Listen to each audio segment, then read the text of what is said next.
CMR Exalogic മാസപ്പടി കേസിൽ ചോദ്യം ചെയ്യൽ നടപടികൾ തുടർന്നിടി. CMR MD SN ശശിധരൻ കർത്തയുടെ ഭാര്യ ജയ കർത്ത, മകൻ ചരൺ S കർത്ത എന്നിവർ ഇന്ന് ചോദ്യം ചെയ്യലിന് ഹാജരായി. പ്രതിപക്ഷ നേതാവ് പിണറായി വിജയന്റെ മകൾ വീണ ടി നാളെയാണ് ചോദ്യം ചെയ്യലിന് ഹാജരാകേണ്ടത്.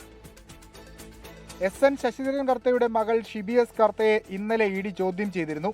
ഇതിന് പിന്നാലെയാണ് ഭാര്യയെയും മകനെയും ചോദ്യം ചെയ്യാൻ വിളിപ്പിച്ചത്. CMRL കമ്പനിയുടെ മാനേജിംഗ് ഡയറക്ടറാണ് ശരൺ S കർത്ത. CMRL, empower capital, investment India private limited എന്ന സ്ഥാപനങ്ങളുടെ ഡയറക്ടറാണ് ജയ S കർത്ത. PMLA ആക്ട് 50 പ്രകാരമാണ് ചോദ്യം ചെയ്യാൻ വിളിപ്പിച്ചത്.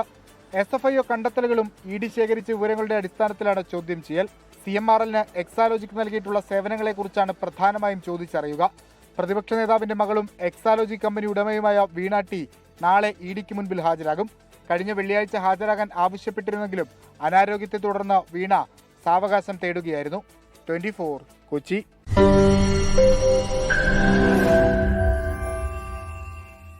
ലോകത്തെവിടെയായാലും ഏത് സമയത്തും 24 വാർത്തകളും ഓഗ്മെന്റഡ് റിയാലിറ്റി പാക്കേജുകളും എക്സ്പ്ലെയിനറുകളും വിശദമായി കാണാൻ ഞങ്ങളുടെ യൂട്യൂബ് ചാനൽ നിങ്ങൾക്ക് സബ്സ്ക്രൈബ് ചെയ്യാം.